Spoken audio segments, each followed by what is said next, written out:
What we see is a skin, and inside is consciousness. This is way beyond what it was 25 years ago, 30 years ago when I started into this.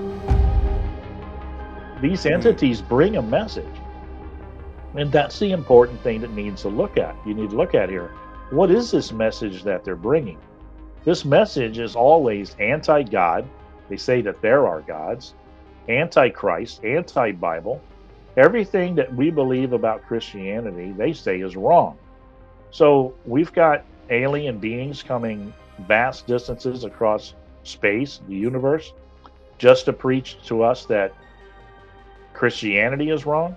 With all the different belief systems we got on this planet, they come here only to batch one. That's another red flag that I got to hold up and say, something doesn't smell right here. And when you get enough of those, and red that's flags, a common trait, or that's a common feature of the message that people in abduction yes, are told by the aliens is that yes, Christianity is bad. yes, That's pretty wild. it is. So again, that doesn't make sense, and they're not being told. Nobody's getting abducted in a country that follows, Buddhism, and says Buddha was wrong.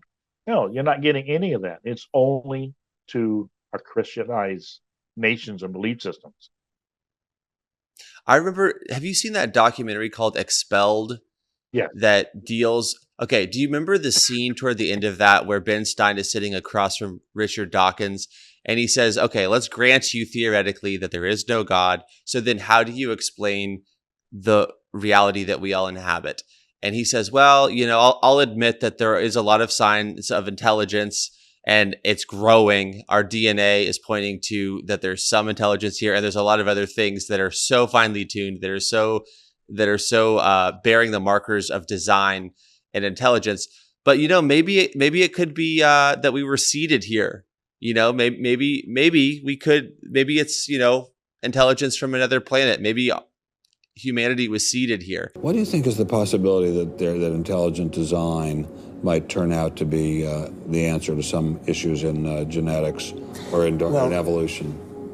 It could come about in the following way. It could be that at some earlier time, somewhere in the universe, a civilization evolved by probably some kind of Darwinian means to a very, very high level of technology and designed a form of life that they seeded onto, perhaps this planet.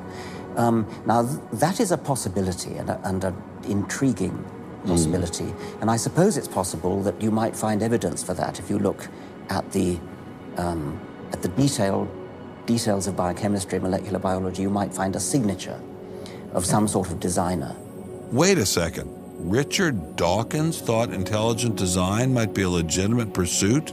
And that designer could well be a higher intelligence from elsewhere in the universe. Here you have perhaps the most influential pop atheist in the world, at least at the time of that documentary, a total, empiricist, a pure man of science. Yet he is open to the idea of intelligent design if it's alien intelligent design. But the one thing that it certainly cannot be is divine intelligent design. And I just thought it was such a mind-boggling interview moment that I think exposed the double standard. And it was one of the first things that for me, I was like, I could kind of see the spiritual underbelly behind, a lot of things that are dressed up as pure science, but actually do have a spiritual dimensionality to them. And I think it's interesting because a lot of people have that openness to the esoteric, to the spiritual, to the other dimensional, so long as it isn't, silly old Christianity, because that feels like going backwards, but that people actually have an openness. People are way more likely to want to play with a Ouija board than they are to pray, for example. And I just think it's interesting. I think that itself is revealing. Like the seduction I told you that pulled me in. Spirituality without accountability. That's what they want. Yep. My grandpa was in Southern California, was not a Christian, was super into looking at what he called high flyers, just, like lights in the sky, basically. And, maybe they were satellites or whatever, but they would sit out there and he would have my dad out there, and he was very into this. He was extremely open to it. He also played with a Ouija board, brought a Ouija board home, would drink a lot, and then start to try to communicate, and things would go on. And my dad has this story where he was like a 9-year-old kid, and one night he was woken up in the middle of the night, and he claims that there was a glowing orb in his room, and it was communicating to him to go out to follow it outside. So he did. And then he's out in the middle of the backyard at, middle of the night. And he's like, I was just feeling these amazing, just waves of peace and just the most like happy, tranquil, just amazing feelings. And I was following this thing. And then all of a sudden it shifted, and I became aware that this thing was evil. And I felt the absolute, just most intense level of fear I've ever felt in my life. And I ran inside into my mom's bed and was just sobbing and sobbing and crying.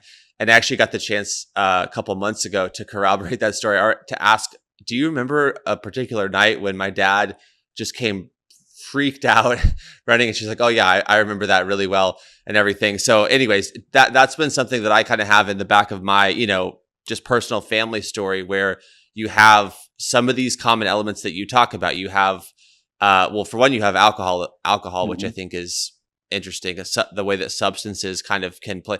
I think about all the DMT experiences and a lot of things that Joe Rogan talks about. There seems to be a portal through substance and the way that the brain is, the mind is constructed. So you have the substance, you have the openness, just, I want to see something, I want to experience something that you were talking about, and a lot of time dedicated toward it. Then you have the Ouija board, the desire for communication, and then voila, you have this crazy thing that, at least my dad swears happened.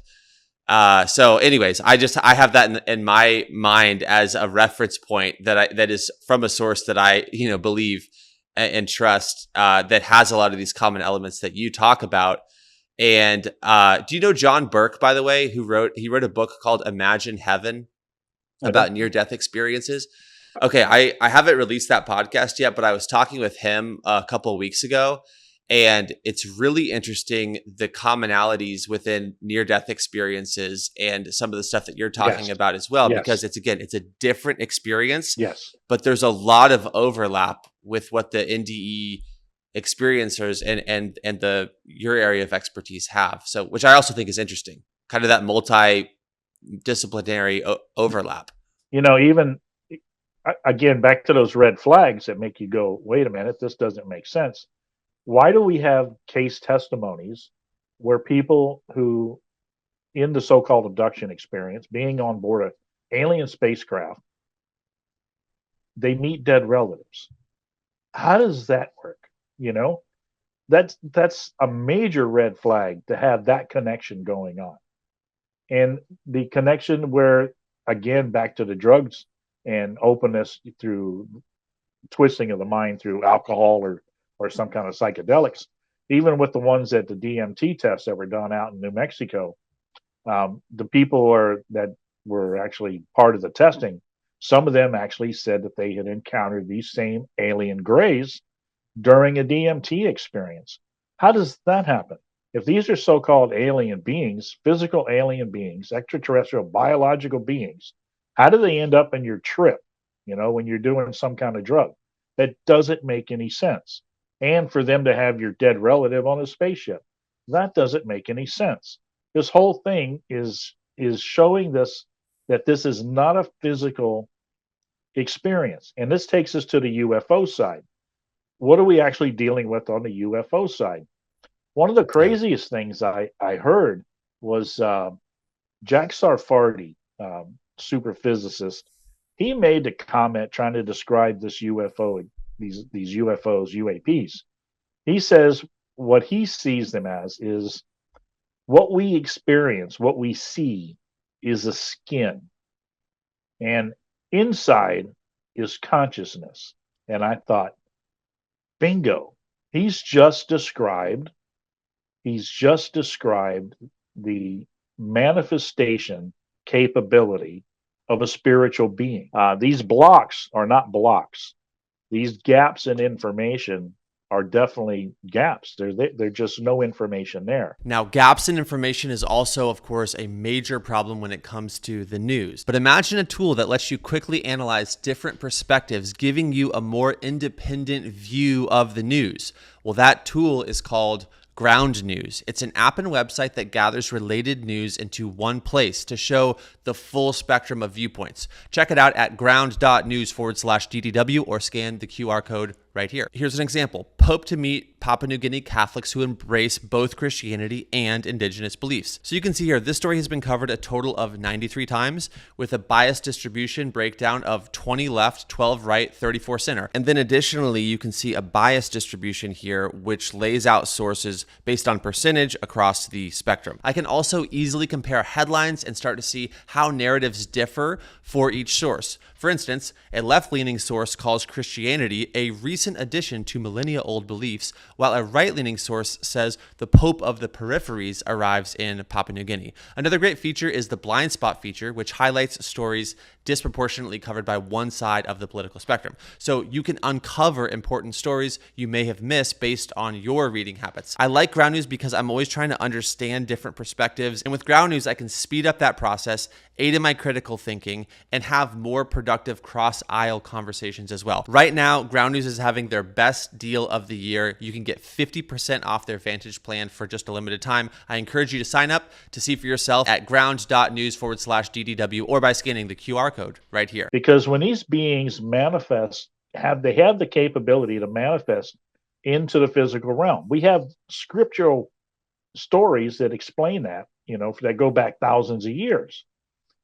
These entities, when they manifest into the physical, they take on the appearance of anything they need to be, whether it be a human being as a messenger for God, or something more deceptive if they're coming at it from the dark side.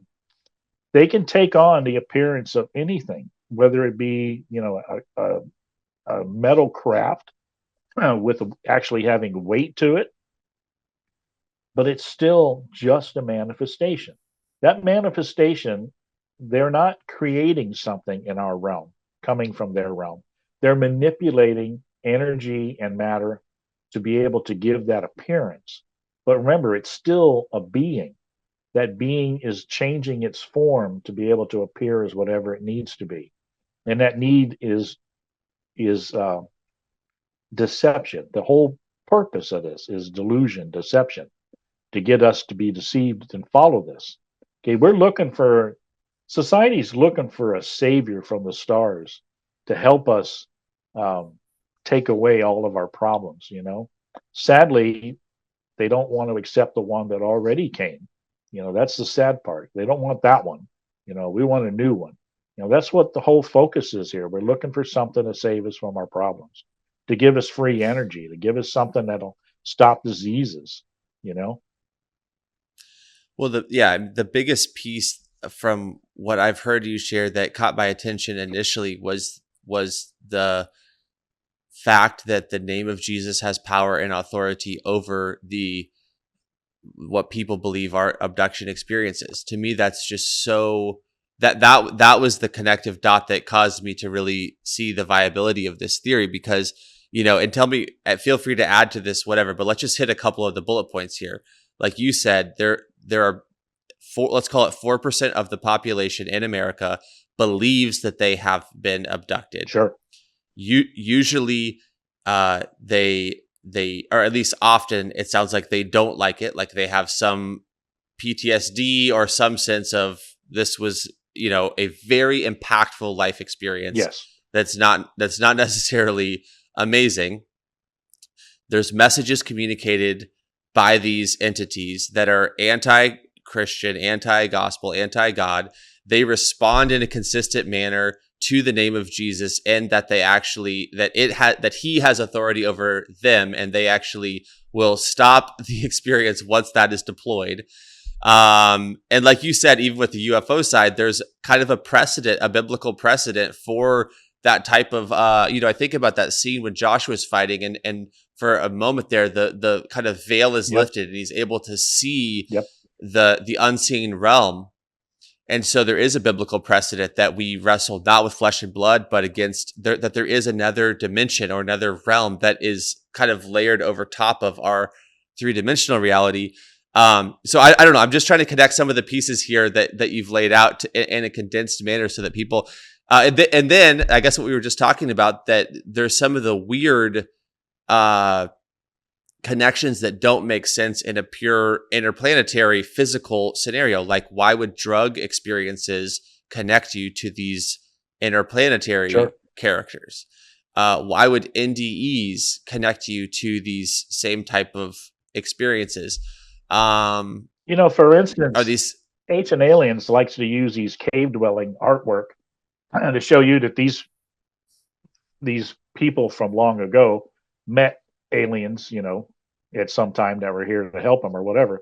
I don't think that's what we're seeing there when you see this cave art like that. I think it's probably something that these people were experiencing while under, some type of hallucinogenic, which was always part of the shamanic realm, which goes way back in these times. And that's probably why they were drawing the things that they were drawing, not because they actually met these beings, but because they encountered them in their experiences. And that's what they were showing. You don't always jump to the UFO answer first. You always look at what else could this be. If you're going to be an honest researcher, you got to eliminate everything else first. Talking about the name and authority of Jesus Christ stopping the abduction experience, it also works for many people having sighting experiences. I've got many testimonies of people where they've had physical sighting experiences, even up close, where they rebuked these experiences and they disappeared, which is interesting. And, I want people to know that this is not just Crazy Joe telling you all this stuff. There's a lot of people out there that are starting to support the same information that I'm coming across. And they're some pretty big names. Jim Semaman, former CIA agent, states, yes, that there is a force out there that can control our environment and put thoughts into our head. They can lie to you, deceive you, and you are not in control of your life. Him and his wife are both experiencers. Dr. Gary Nolan noted how different witnesses to UFO sightings often see different things, almost as if whatever it is projecting something into the mind rather than it being a real manifestation, material in front of you. These are the things that I've been saying, but these aren't coming from me. These are reliable people. Then you got another one here. This one was fascinating when I first heard him say this on an interview. What I found out was, as anyone who studies this area knows, is that these abductions are very often stopped with only one thing, by claiming the blood and authority of Jesus Christ. That's the only thing I have ever heard that stops these abduction experiences from going forward. They get stopped dead in their tracks, and we have seen it over and over again. That's John D'Souza, former FBI agent. Okay. And then this one I love. This one I think is so close. This one's a good friend of mine, peer researcher, and he's just published his book, Joe Tagliarini. He's a psychotherapist, so he comes at it from a different perspective. He just published his book, The Reluctant Counselor. It's on Amazon.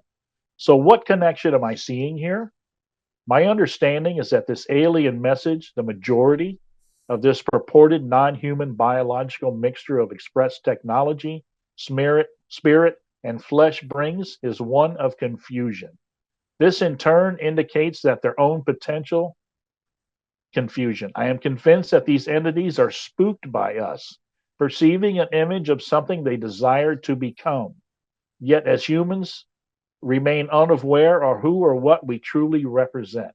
Could it be that there is a mingling of rogue and good in this esoteric, enigmatic synthesis? Could it be that they are trying to figure out why God image beings are acting so dumb, forgetting who they are and mirroring a twisted image? Could it be that both malevolent and good, those that even kept their domain, both malevolent and benevolent, are not yet permitted to reveal to us our true identity? Although it is apparent that those who are corrupt are pushing the boundaries and pretending to be otherworldly, thus allowing ourselves more access.